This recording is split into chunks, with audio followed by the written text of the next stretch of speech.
We have Father's Day, Mother's Day, Sister's Day, Earth Day, Yoga Day, a day dedicated to everyone and everything important. Well, we also have a social media day. It's only fair given its growing role in our lives. Today, social media is almost indispensable. And this may be an unpopular opinion, but just think about it. Imagine waking up one morning and finding yourself without any social media. Where will you find the day's trending stories? What will you scroll through when bored? Where will you find viral videos? How will you expand your professional circle?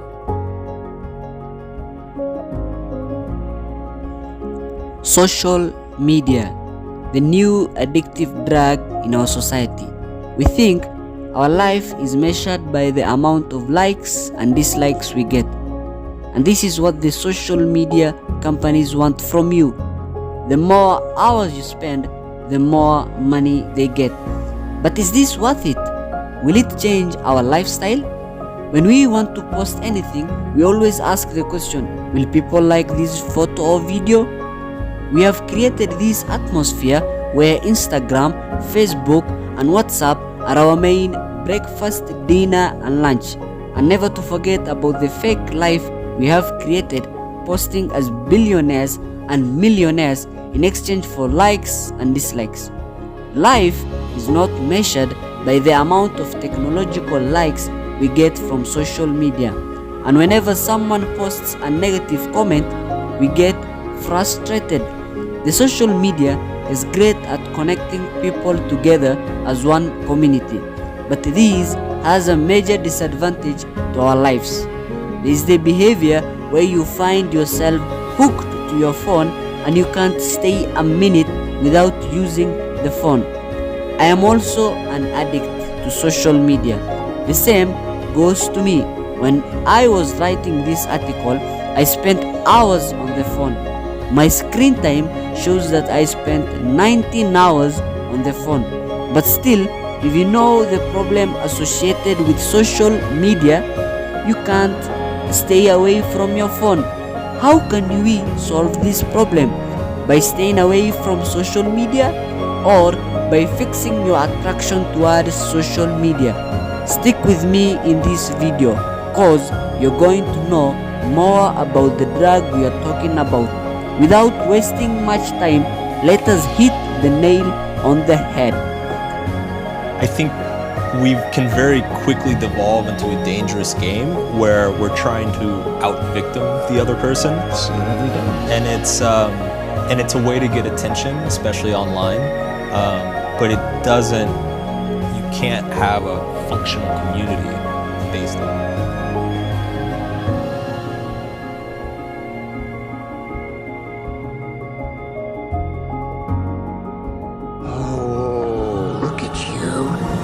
Sweet, beautiful baby. Many of the major social media companies hire individuals called attention engineers who borrow principles from Las Vegas casino gambling, among other places, to try to make these products as addictive as possible. What is social media? During our great-grandfather period, there used to be free time.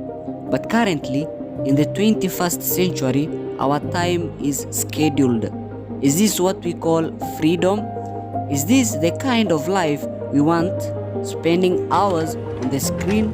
When someone forms a layer of attraction towards social media, he or she becomes addicted towards it, forgetting about his life and health. When we engage ourselves in social media, that engagement releases dopamine. Dopamine is the exact chemical that makes someone happy and excited when we smoke weed or take any form of drug. And when someone experiences stress, he cannot handle his problems. He has to sort it out through the internet. You wake up early in the morning to view an image or a video, and then you take most of your time posting TikTok videos. I am not discouraging social media. My main aim is to help you guys utilize your time in social media. Social media has great importance to our lives, like creating a business community in Instagram or Facebook. But sometimes the manner in which we use is highly dangerous. Wait, stop. Is that all? is the only problem associated with social media addiction? No, there is a whole hidden truth about the social media networks that you never knew. Please stick with me.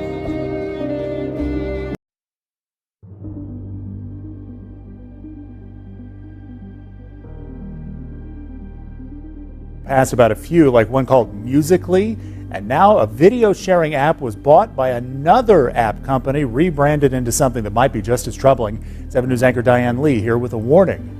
Yeah, Gordon, the app is called TikTok, and while it's currently the world's most downloaded app, it only launched in the U.S. last month, so a lot of parents have no idea it even exists. Short videos with special effect filters and stickers. What could be more enticing to kids? Except TikTok isn't supposed to be for anyone under 16. If you haven't heard of the TikTok app, your children probably have. They might even be on it, and you'd have no idea the potential danger they're in.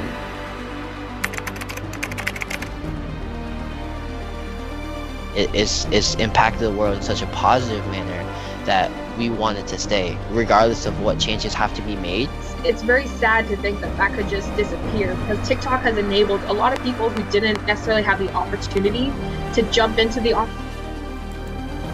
In November 2017, Musical.ly was bought by ByteDance, a tech company based in China, for about $1 billion. ByteDance already owned TikTok, but it's not the TikTok we know today. It was called Douyin, which was used in China.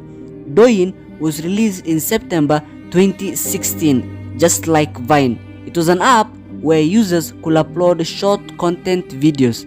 In December 16, 2016, it was announced that Vine will come to an end. In 2018, Musical.ly was merged with Douyin, which became TikTok.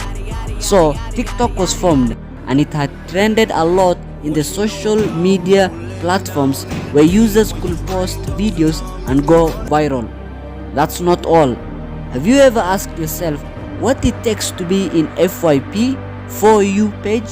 Have you ever asked yourself why the people in For You page are good looking? It's no wonder. It is by design. That's what they want, more views. What exactly earns you the spot to be in FYP page? Is it the likes or the music? TikTok has actually been banning people from the FYP page based on their looks, body shape, their livelihood, and many other racism ideology. This is real. TikTok states that if you don't have good look, if you are taking videos in rural areas, you don't belong to the FYP page. One moderation document states that. Is the so-called app TikTok safe for both the children and the teenagers? That's the alarming question we have to ask ourselves. One moderation document outlined physical features, bodily and environmental, deemed too unattractive. So for instance, let's jump ahead. Abnormal body shape, ugly facial looks, dwarfism, an obvious beer belly, too many wrinkles, eye disorders, and many other low-quality traits are all enough to keep your uploads out of sort of the fast track, the front page, effectively, of TikTok.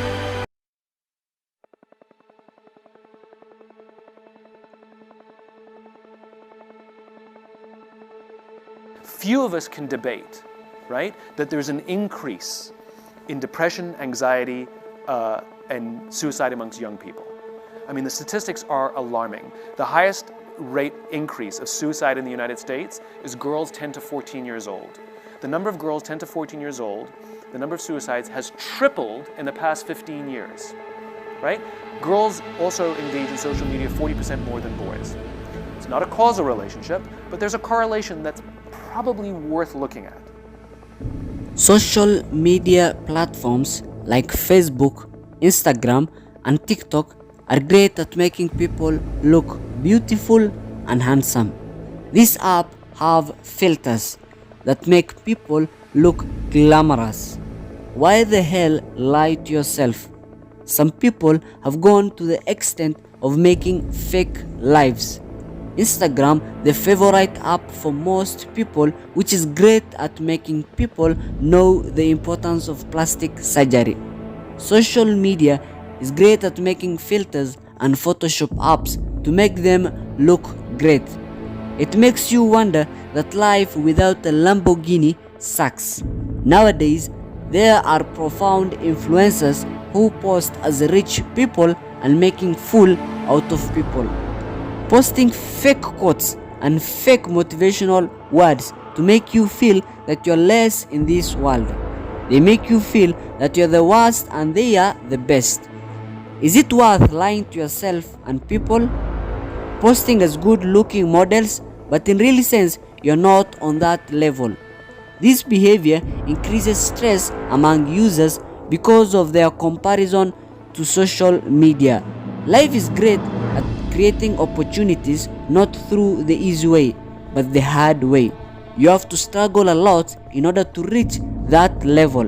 When motivational speakers say you should not talk a lot, but people have to see your results, that doesn't mean you posting your lavish life and struggles on social media, but people have to see in you your struggles.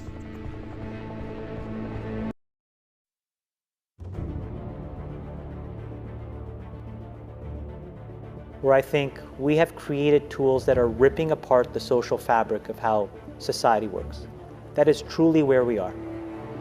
And I would encourage all of you as the future leaders of the world to really internalize how important this is. If you feed the beast, that beast will destroy you. If you push back on it, we have a chance to control it and rein it in. And it is a point in time where people need to hard break from some of these tools and the things that you rely on. The short-term dopamine-driven feedback loops that we have created are destroying how society works. No civil discourse, no cooperation, misinformation, mistruth. And it's not an American problem. This is not about Russian ads. This is a global problem. So we are in a really bad state of affairs right now, in my opinion. It is eroding the core foundations of how people behave by and between each other. And I don't have a good solution. My solution is I just don't use these tools anymore. I haven't for years. It's created huge tension with my friends, huge tensions in my social circles. If you look at my Facebook feed, I've posted maybe 2 times in 7 years. 3 times, 5 times. It's less than 10.